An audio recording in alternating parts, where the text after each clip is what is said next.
time, a Tuesday chew for 22. Won't sound so good next year.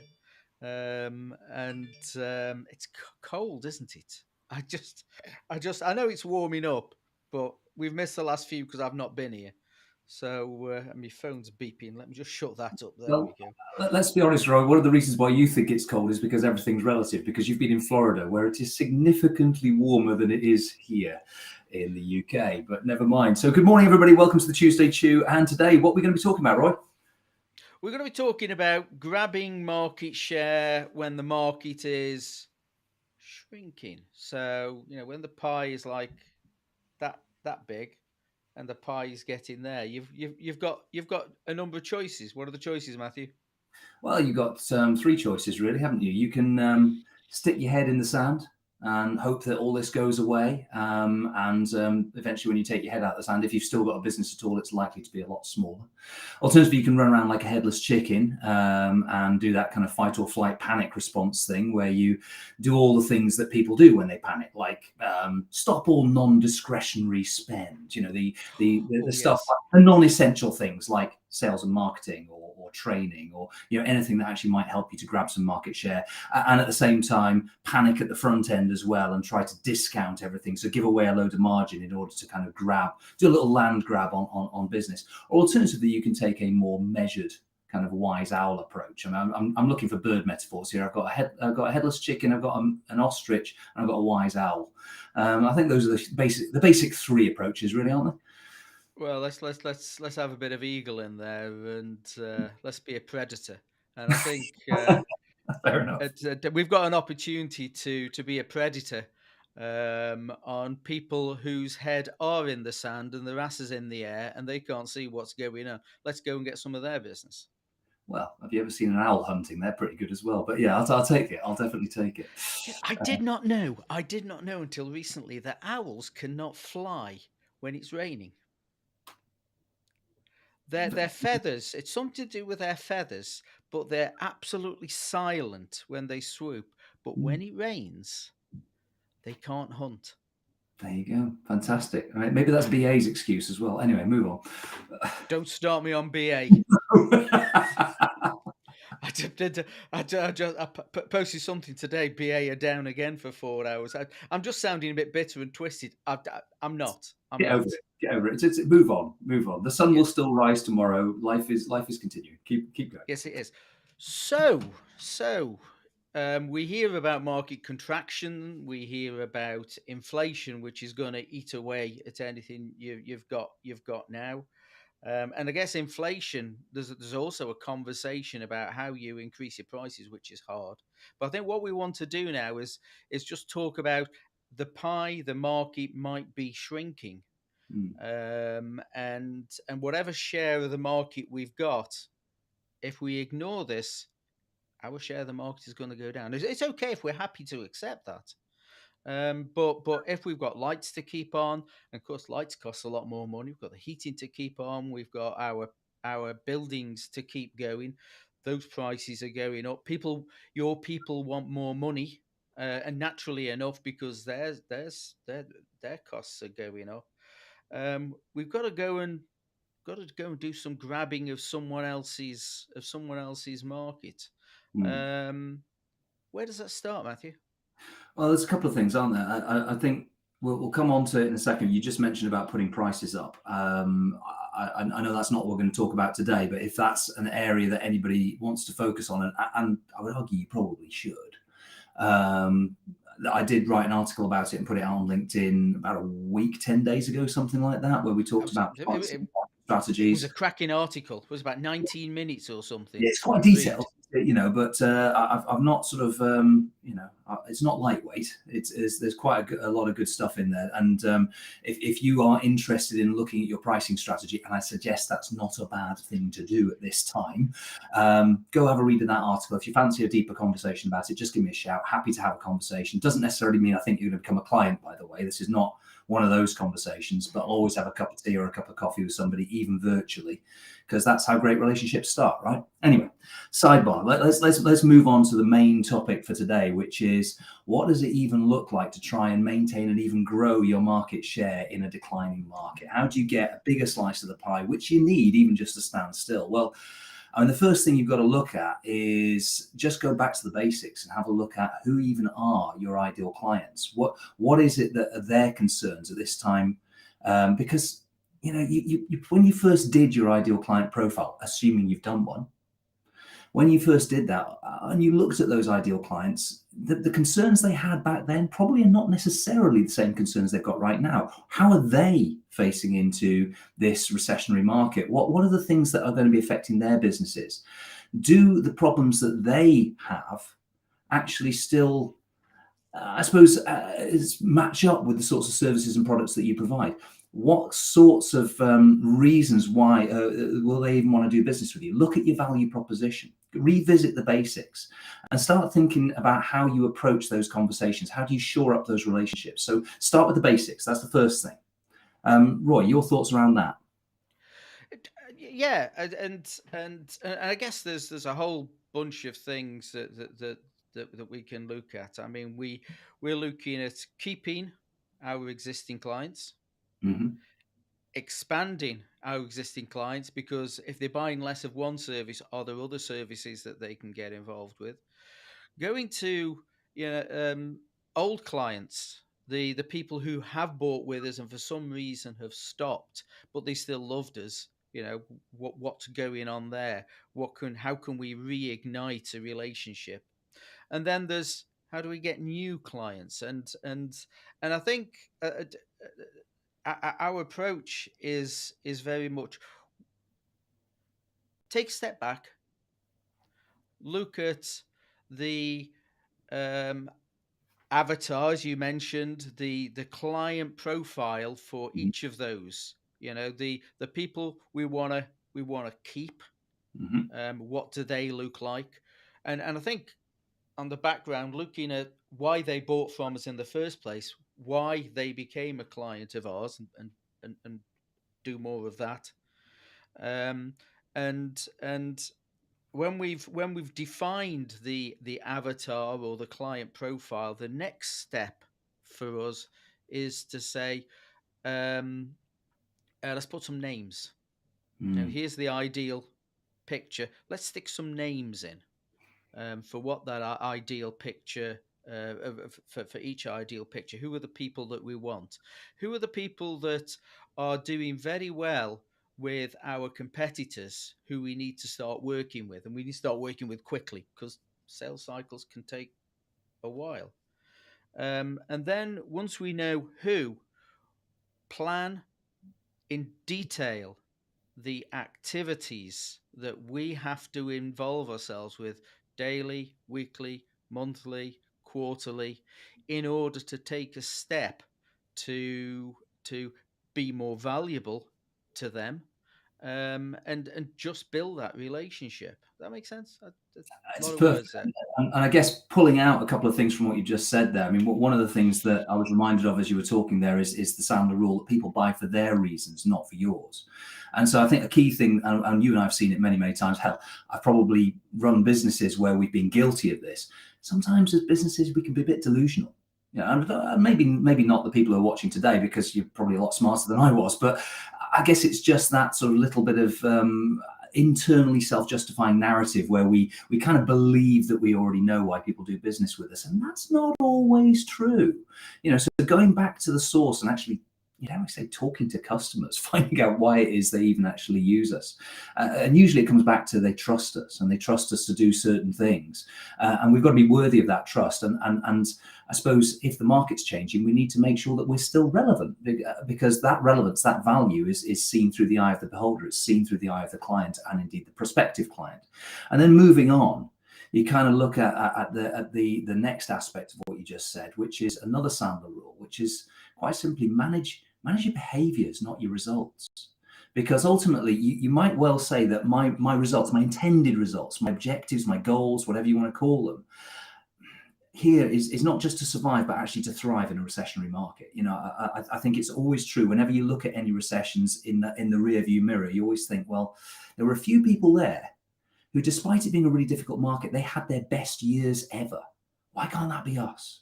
Well, if we want to plan that with a degree of intentionality, we have to look at what that looks like, set that as a goal, and then work backwards to what are the key behaviors that we need to do every month, every week, every day in order to be able to intentionally design that future. And I think that's a critical point that you're making, which I think is really valid. I think that's a lovely line, actually. Intentionally design rather than random discovery, Yeah.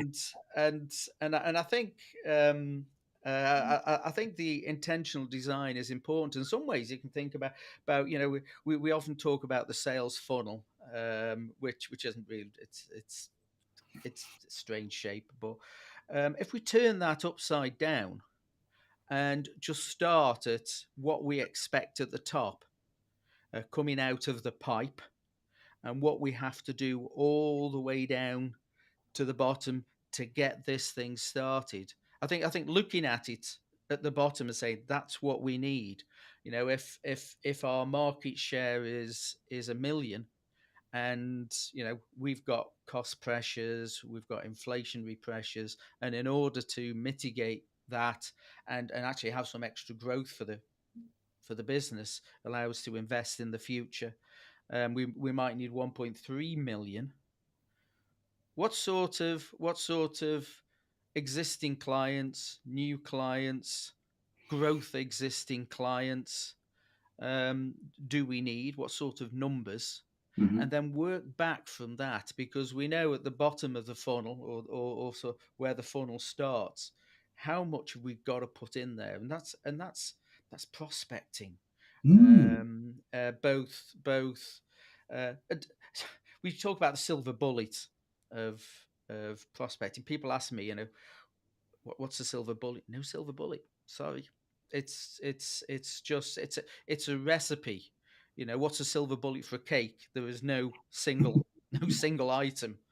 And again, if we want to grab market share, we can sit around and aggressively stare at the phone, hoping for it to ring. Ring, damn you! Or go out and do something. And I can see it in this business, and we're not a massive business. Mm. It's funny, when I do activities, the phone rings more. When I don't do activities, it goes silent. Mm. Who'd have thought it, right? You mean if you go away and hide and sort of pull the duvet over your head and hope if everything goes away? Go back to that ostrich thing I said right at the beginning. Nothing happens. How very strange. Anyway, Yeah, yeah, yeah. yeah. Your ass is in the air, ready for someone to kick it. Well, quite, if you're lucky. So yeah, I think it. Well, nobody wants anybody to take a bite out of that, right?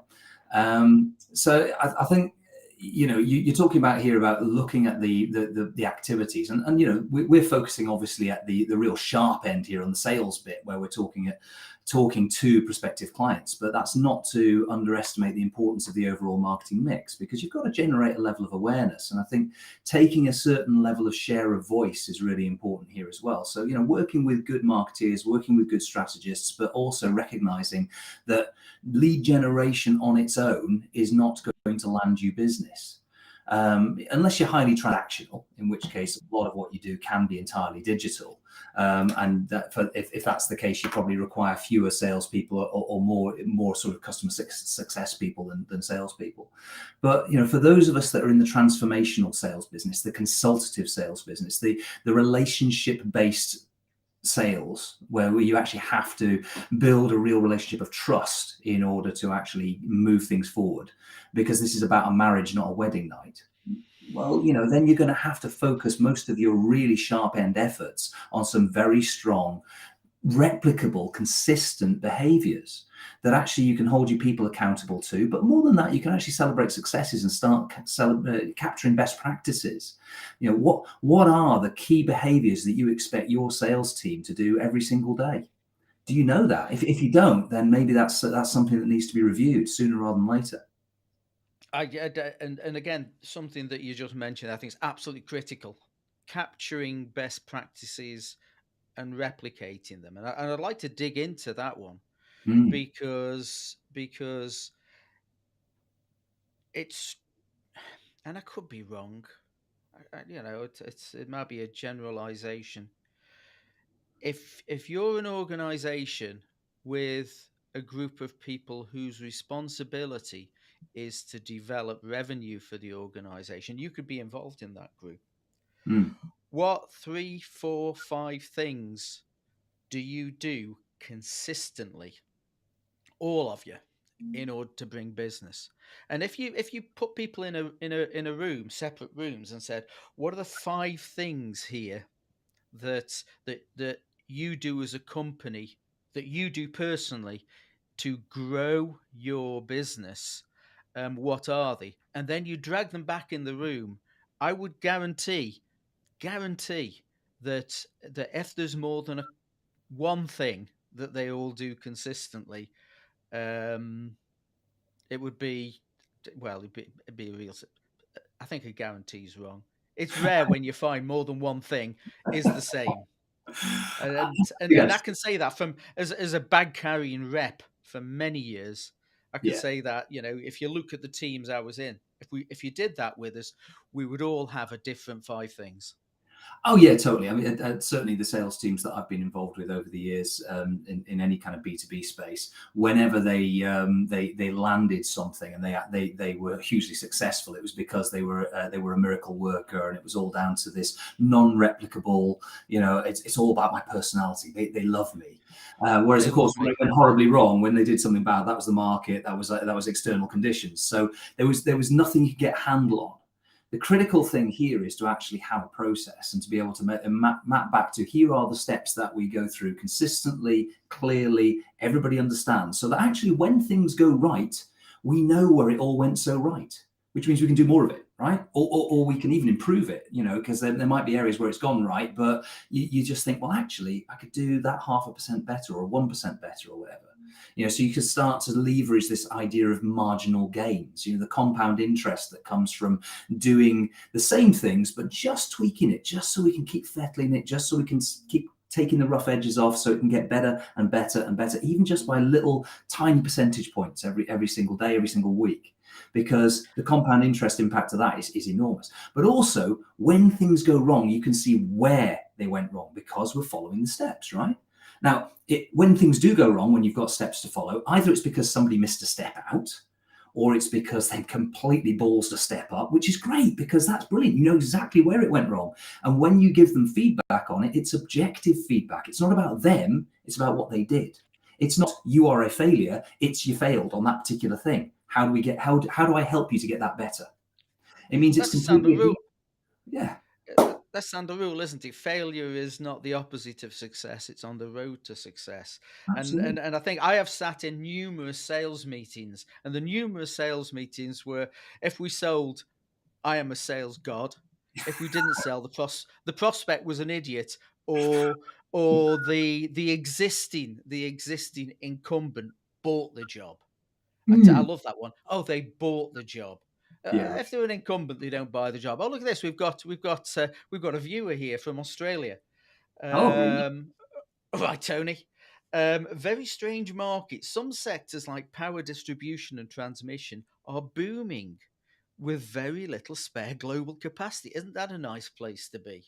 Absolutely. Well, like I said, in every market, there's always somebody who's having their best year ever.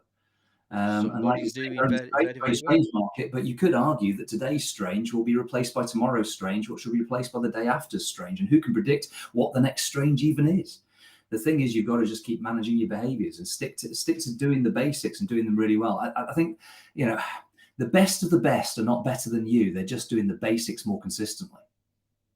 I like that, and something with a market like if there is a booming market, that's great, but you're not going to be on your own for very long, because if there's money to be made, someone will get into it and it will get tougher.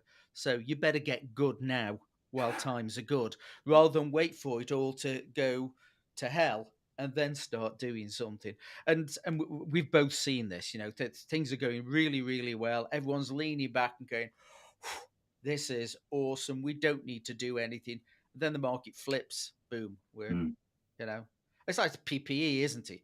It's if you could make PPE, you was wallowing in it, and then all of a sudden nobody wants it anymore, and they're going, oh, crimes. We've opened up factories. We've got all these deals in place. Now nobody wants it. What do we have to do? Well, something different. Well, this Thank you, is it. Tony. Yeah, I think the thing is that anybody can sell in a booming market. When you get into a difficult market, that's when you actually need people who really can actually midwife deals into reality, you know, and to help things to actually go the direction they need to go. And that doesn't mean become pushy and coercive and try to do land grabs and all the rest of it, but no, actually have a proper relationship with somebody who actually needs what it is that you do, and build a relationship with them to help them to self-discover that that need is there. So that you are, you know, you've got them focused, you're them focused, if you like, you're buyer-centric rather than being entirely you-centric. Is, you know, any salesperson who turns up and you can smell their commission breath, that's not going to be very attractive, you know. So I think that's the critical thing here. Yeah, and no matter what happens, people buy from people in our sort of consultative B2B market. Yes. People buy from people, and ultimately there's somebody making a decision to go, these are the people we want as our suppliers, and they still have the responsibility, because if it all goes wrong, they don't point at the supplier. They go, it was your buy. It was, so they better make it right, because it's their head on the line. Oh, we've got something else here. Here we go. Oh, just before you do, because I'll forget my points otherwise. On that point, and when we talk about being buyer-centric, that's really critical, isn't it? Because the buyer has to go through various stages here, and psychologically within a relationship, at one point they're evaluating whether or not you're a good fit rationally. But also there's the element, and I've referred to it a couple of times already, trust, critical trust. And being trustworthy on this thing means that when you get to the other side of the deal, when you've closed the deal, I hate the phrase close the deal. It should be you've opened an account, because that's the start of a relationship, not the end of it. You know, it's really about the case of actually after this, you've then got to make good on the trust that you built, because you've now got to deliver it and not jeopardize your buyer's political position internally. Because ultimately your job now is not to screw them up internally. You've got to make them look good and make their lives easier. That's the contract that you're entering into, really. And that's absolutely right. And I'm going after, I mean, a buyer actually texted me a few weeks ago, and we've not done something with this, with a whole list of gripes about salespeople from a buyer's point of view. And it's a Tuesday chew all on its own, and we've got to do that. Here we go. Tony's coming here. Here's some interesting stuff. Tony spent the last 6 months procuring $2 billion US. Now that's, I don't know, it sounds to me like a lot of money. To you, it's probably nothing, Matthew. But yeah. 2 billion, no, not US, Australian dollars, isn't it? Yeah. 2 billion Australian dollars, which is, what, about £1 billion? I don't know. And watched a dozen or so vendors vying for the work. Very few saw the big picture. That's it, because you're only a small cog in there. Very few saw the big picture, despite all the guidance provided. And that's a really interesting line, despite it, because I think in our world, quite often sell despite what they do rather than because of it. Despite the guidance provided, and fundamentally, you need to build at least path of resistance with your client. What makes sense? Brilliant, Tony. I love that last phrase in particular. Really resonates. For anybody who has read Nudge by Richard Thaler and Cass Sunstein, you'll recognise the truth in what Tony's saying there. Ultimately, we're hardwired by evolution to be fundamentally lazy in our decision-making process. It's not, I don't mean lazy in a negative way. I mean, that's an energy conservation approach, and it's the sensible approach in so many ways from our biological point of view. So that's why we're wired by evolution to do it that way, which means that we tend to take the path of least resistance. Amazon know this.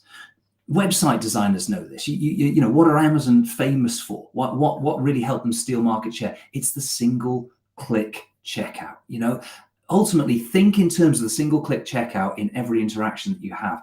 How do I remove barriers to be able to have a sensible conversation that helps them to self-discover the optimal way to go? That doesn't mean that we're going to be coercive. The phrase within Nudge is libertarian paternalism, which is a deliberate kind of self-contradictory phrase, because on one side you've got libertarianism, which is about you being able to make your own choices. You're entirely free to exert your own free will on the world. Paternalism is about guiding somebody and actually mother knows best kind of thing. And to kind of put those two things together, saying here are the path of least resistance is what is objectively economically optimal for you. However, it's also equally easy for you to choose something else if you so choose, because that's your free will bit, right? And that's really what this kind of buyer-centric approach is. It's to make it really easy to do the right thing, but equally easy to walk away so they never feel like they're being pushed into anything. And that, in a nutshell, is actually what the Sandler selling system is all about. Yeah, and thank you very much for that. That's very, very interesting. And I've always subscribed to the basic hardwiring of humanity is that people are lazy and people are greedy, and and Okay, not sure about the second one, and but no, I mean, let me put some context around this. please do. If we make it easy to get as much as what they need, we've got something happening. And again, Amazon is perfect. The one click. It's sort of, people have to put less effort into getting what they want. And if it makes sense for them, if it's easier than going to the shops and parking up and spending a day of your life in abject misery, why wouldn't you? I love Amazon because it really appeals to my lazy and greedy. The prices are reasonable. It all turns up. I have to expend very little energy to buy from Amazon. And if we can make it such that our prospects spend less energy coming to the right decision and getting what they want, we're onto something.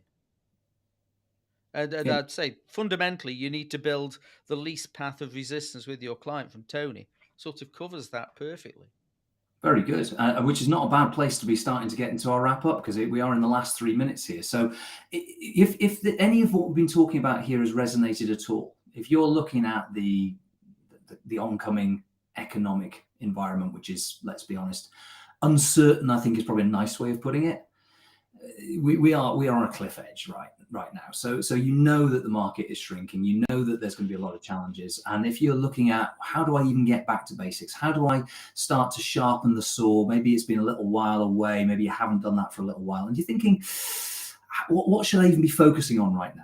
On Thursday this week, so the 22nd of December, maybe you're winding down to Christmas, but you're thinking, I could do with investing a couple of hours into myself.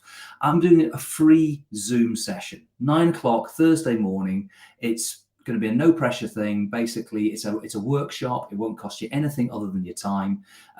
Just DM us, send either Roy or myself a message on LinkedIn. We will get you a Zoom invitation. I'd love to see you there. That's absolutely. I'm just writing it up here. Let's put it on the bottom. 9 a.m. Let me see. Thursday, 9 a.m. Thursday. There you go. 2nd of December. For your session, and again, it's what we're going to see, or what everyone's going to see, is people in their market who they've never heard of before, because it's a lot easier to move around than it used to be with this sort of technology. And your job is to expand outside of your comfort zone, outside of your normal areas of working, to go and grab some more market share. And I'm looking here at I've got a masterclass on the 12th of January 2023, grabbing a share of the market. And that's just how to be better at finding the right people, having the right conversations, and finding the real reason that they would want to do business with you. Rather than I've got stuff, I want you to have it, which is caveman selling. So the real reason why they would even consider you as a client, and they might not, and that's okay. We just move on, we disqualify. But what that looks like. So grabbing a share of the market masterclass, 12th of January 2023. We've got a lot of great stuff coming up in 2023. We're planning quite a lot of different sessions, giveaway sessions to help people in this time, because we want to be We want to help. And there's going to be a series of I think about 10 modules that goes everything from great communication, finding a reason to do business. How do we find out where the decision makers live? What sort of conversation should we have with them? How do we prospect? Because everyone loves prospecting, right? Yeah. So that's us sort of done for this year. And I think we've done quite a few of these Tuesday Chews. We will continue them until we get closed down, I guess. So until Elon Musk takes over LinkedIn, just like he has done with Twitter. Yeah. Oh, yeah, that would be an interesting. Oh no, you'd be all right. You're a fan of his, aren't you? I am. We should do the five steps of a great process. Elon Musk's 5 steps. They are fabulous. But he's no longer the boss of Twitter, is he? He's got to give that up because he made the David Cameron mistake of assuming he'd be okay. Or maybe he didn't want to deal with being the boss of Twitter anymore. I don't know. Well, I can't think what possibly would have put him off. No. So I would like to wish you all a very happy Christmas, a successful new year. Have some downtime. For God's sake, don't read the bloody papers because they're making it all doom and gloom. It doesn't have to be. The future is in your control. So I wish you a great time. Matthew. Yeah, happy Christmas to everybody, or happy festive season, or happy holidays, or whatever it is that you and your family are doing over the course of the next couple of weeks. I hope you have a truly relaxing time, and welcome to 2023. Here we go again. Let's the clocks get to reset. Let's go and make some money next year. Indeed, and let me see, Jamie Squires. Here we go. I like this one. Loving the ticker going across the bottom. It's like a positive Sky News. I love it. Very good. Absolutely. There we go. Oh, no, thank you, Mark, and same to you, sir. Same to you, and same to you, Jamie. I can see Jamie just put a similar Merry Christmas message in there as well. Good stuff, everybody. Well, listen, have a fantastic Christmas, New Year, and we'll see you in 2023. And maybe that positive news thing is something we should bring into every Tuesday Chew from now on. Just a little bit of a positive news story. I like the sounds of that, and thank you very much, Tony, for being the purchasers of $2 billion Australian dollars of stuff. I bet he was a popular man. Absolutely. So that's great. Have a good one. Take care. See you next. Oh, there we go. See you next year. Hasta la vista, folks.